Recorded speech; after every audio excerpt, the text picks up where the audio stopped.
What's up guys, it's Victoria from Under Victoria's Spell, and today's video I'm going to be talking about all the books that got me into reading romance. This is going to include books that literally the entire world has to know about, books that everyone either hates or loves, and books that really just made me fall in love with the entire romance genre. And I have a special place in my heart for each of these books. I don't know necessarily if some of these books I would still love to this day, but they are the books that got me into reading romance.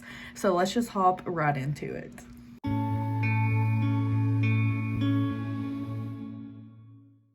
Okay, so I have my Christmas blanket out now. So excited.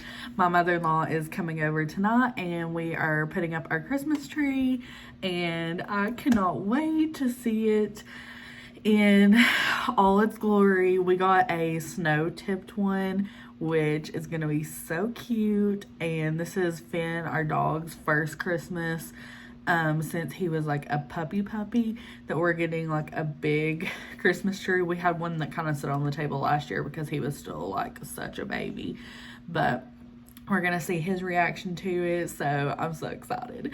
But let's talk about the books that, you know, just hold some nostalgia in my heart. The first book I'm going to talk about is a book that has been absolutely, well, the book series has been everywhere. It was turned into movies. And if you don't know what this book is, you definitely have been living under a rock, but you probably do. And Twilight. Twilight by Stephanie Meyer was the first book that I ever read that was not like a middle grade or something that I like actually finished. You know, like this was a book that just consumed me because all my sisters were reading the last book, which is Breaking Dawn, and they were just consumed by it. And I was like, what are you reading? And then I happened to watch the Twilight movie. So I read this book in 2008 when the movie came out.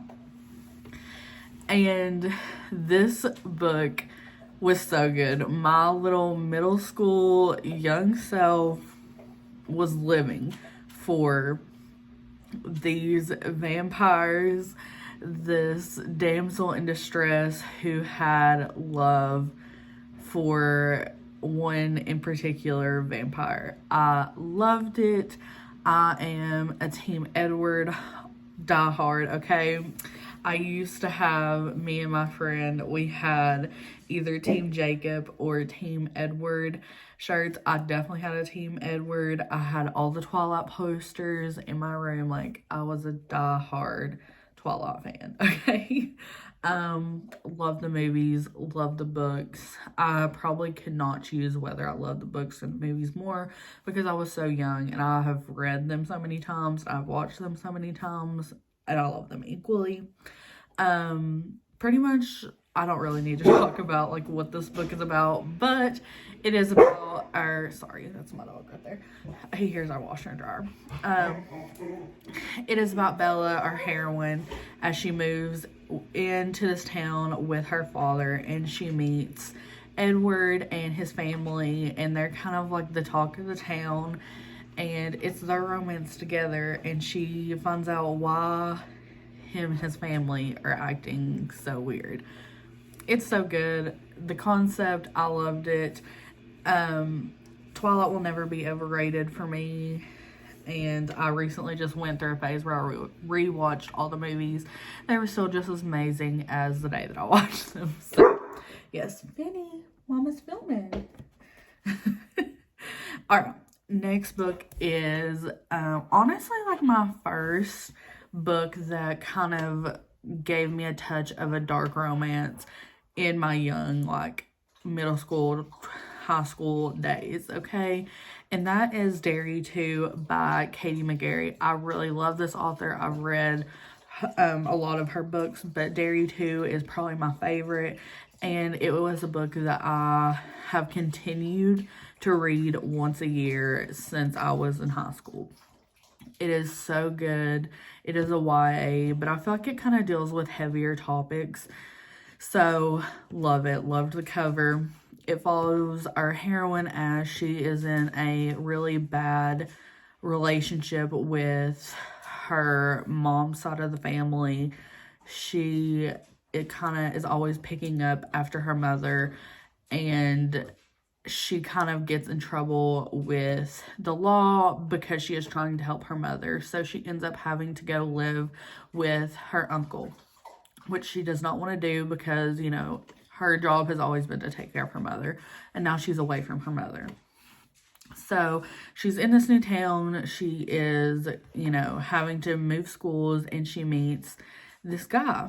And Ryan who is the hero of this story.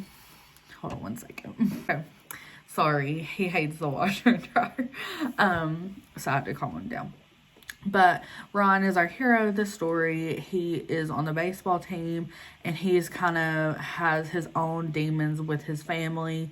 There is a black sheep in his family, and this deals with like a very serious topic, and it's kind of like a constant battle between his career in baseball, what his dad expects him to live up to, how his mom kind of just stands by and lets things happen, and also this deals with his brother as well in this story. So good. I was consumed by the story because really this is, you know, for a YA novel, this dealt with like some pretty serious topics, and I really admired each of these characters' stories, watching them come together, and I thought that their romance was just very, very sweet, and I loved how they were able to be open and talk to each other about the issues that they have. So sweet. Loved it. Will probably be one of the romances that I'll still love 20 years down the road. Big yes. So good. Please pick this up. It is in a series, but each of them are standalone novels. But if you don't want to be spoiled about the other couples that are in the books, try and check out the order they go in, because there is glimpses of them, because they are in a friend group of sorts. The next book is another book that everyone knows about. It's been made into a movie series, and there's currently a read-a-thon going on right now with Nikki and Bookland, McKay from Oh Hey It's McKay, and Cheyenne from That Tall Book Girl. They're doing the After read-along, and After was one of the books that really got me into reading. This was in my Wattpad days whenever I was a huge Wattpad reader. I was obsessed with After. So After follows Tessa as she is going into college and finally getting some freedom from what she has always been known as the good girl. And of course, the good girl always meets the bad boy. And you meet Hardin, who is the hero of the story. And let me just tell you, this series is very toxic. But I was consumed by it so much. I was rooting for Tessa and Hardin the entire way. I really was just like, I wanted them to work out so bad, but they frustrated me so much because they are a very toxic couple, and part of me was like, okay, they do not belong together because they are toxic, and she had plenty of other options that she could have went with that I felt like would have been a better route. But it's okay. This story follows them from book 1 to book 5, I believe, because I never read the very last book, which is, I believe, Happy Ever After. And so hopefully they got their happy ending. I've also watched the movies. Not a fan of the movies, but of course I still watch every single one that comes out because this was like my high school and very, very early college days. So After toxic romance, new adult, deals with toxic relationships, a coming of age, dealing with what I believe Hardin goes through, mental health issues, and It was good for my time. I probably wouldn't love it now. I'm not participating in the read along, but I'll probably watch their live shows because I would love to see what these ladies have to say about this series since they're rereading it. And we all in the romance community read such different books now with so many different storylines that deal with a lot of different heroes and heroines. So I'm intrigued to see what they're going to say for their read along. But the next book series, which I'm just going to talk about, book one, was another one that really kind of introduced me to like a paranormal sci-fi part of romance, and I loved this series so much. I still need to go back and finish the last few books in the series, and that is Shatter Me by Terry Mafia. I believe that's how you say her name. If I butcher that, I apologize. But this book series was so good. Shatter Me follows our heroine as she has been kidnapped by the Resistance, and it is because she has powers that can harm someone. I don't want to spoil it if you have not read the series, but can harm someone severely. And she is trapped in this room with another guy, and it is what you think is their romance or they're connecting on some deep level, but in all reality, he is also working for the Resistance, and he is pretty much like her bodyguard, so that she does not get away. It's their romance together, because he doesn't really want to be part of, you know, what the whole organization is standing for. This book was so good because I was like so intrigued by this world. It was kind of reminding me a lot of Hunger Games, but like it was different. It had more to do with powers and abilities and all these things, which I loved. So good. But one of my favorite heroes ever is part of this book series. He will always be a book boyfriend, and that's Warner. You will meet him in the first book. I don't know if you'll necessarily like him in the first book, but he is the love of my life, and I love him so much. Consume the series. I've read book 1, 2, and 3, which was the original release date. And I know 3 books have come out since then. And I believe I started book 4, but I never finished it. So I really would love to kind of reread this entire series, because I just remember at the time when I read this, like, it had me on the edge of my seat. My heart was pounding because I did not know what was going to happen every time I turned the page. Like, it was so good for me. Loved it, loved it, loved it. But yes, love that series. So good. I think you should pick it up if you have not. It is a YA series, but I honestly feel like it could be more new adult as you go into the later books. I do think that, but really good for a YA series.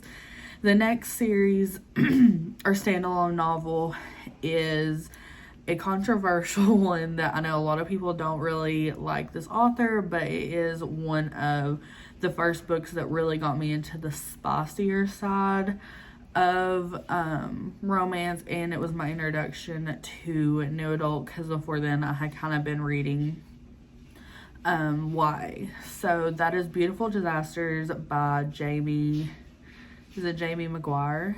Yeah, Jamie McGuire. I loved this book. It's still one of my favorite books. I love this story. I used to read it. It was another book I read once a year, every year. Have not picked it up in a couple years though, but this was so good. Whenever I was like, oh my gosh, books can be like spicy and like the heroes can be damaged, like I was so here for it. This follows our heroine as she is starting college, and she gets to go to this underground fighting ring, and that's where she meets the hero. He is a very damaged hero. I really don't know if I would love this romance to this day, because I do think that they had some toxic elements in this story, but at the time I loved it because they end up daring each other and they end up having to move in together. So it was really, really good. Loved it. I know this is a very controversial author, but I still really love this book. So good. And the next book that I fell in love with was a book that I still talk about, and that's Real by Katie Evans. I love this book. It is so good. Remy will be always one of my favorite heroes ever. He is so damaged, but he loves his heroine, Brooke. I absolutely love this couple. They are in game for sure. Love them lots. This follows Remy as he is a professional underground fighter and he is fighting for the title. And Brooke ends up going to one of his fights with her best friend because they got tickets to it. And she has never been a part of this world. She's just going to support her friend and just have a girls' night out. And she meets Remington Tate and is just captivated by him and how everyone else is obsessed with him. And Remington Tate has his eyes for Brooke. Loves her pretty much from the first time he saw her. I don't care what anyone says. There's the Remington book that you can read, which is like his point of view. So good. But he pretty much was obsessed with her as soon as he laid his eyes on her. And it is their romance together. She is also a former athlete, but she got injured. So she kind of is finding a new way of living, trying to find a new job, and Remington Tate offers her a job so that they are going to travel the world together. And I was so here for it. This book was so angsty, the steam was on point, and I was just obsessed with these characters' journey together.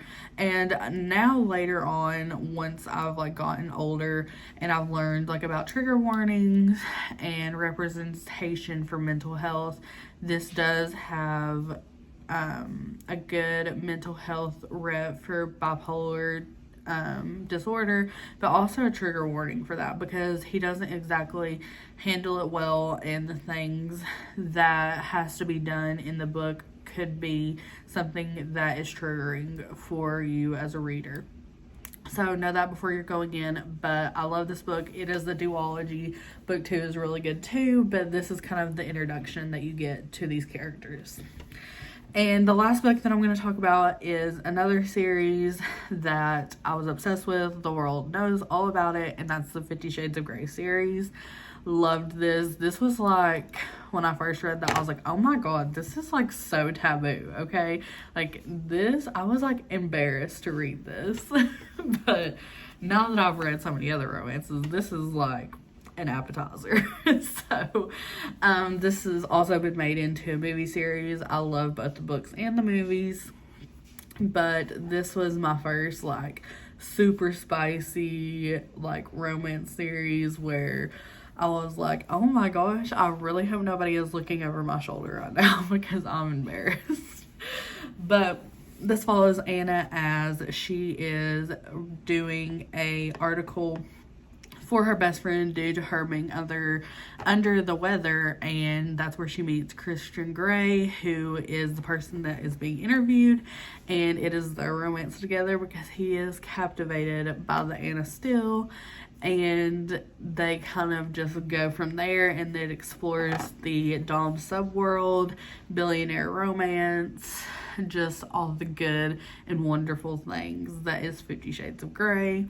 I tried to reread this book a few months ago, and I was like, I'm just gonna keep it in like the books that have a close, nostalgia feeling and not ruin it by rereading it now. But back in the day, I read these all the time. My mom did not want me to read these, and I would sneak and get her 50 Shades of Grey books whenever she would go to sleep because I was like, oh my gosh, I need to know more about this Christian Grey. But those are some of the books that made me fall in love with romance. If you would like to see me do another part of this video, I would love to. I think it's fun to kind of talk about the books that I used to fangirl over, that everybody else liked to fangirl over, that are probably overhyped or not overhyped in some readers' opinions, but it was so good. I'm sorry if this video was a hot mess dealing with my dog, my washer and dryer, but on my days off, I gotta do what I gotta do. But this was such a fun video to film. It makes me just want to reminisce about my high school days and falling in love with each of these character stories and just following them along as they fall in love. But thank you guys so much for watching. Let me know if you guys have read any of these romances, if you think any of these are overhyped or underhyped. I would love to know. Thanks, guys. I will see you again on Monday. Happy Thanksgiving as well.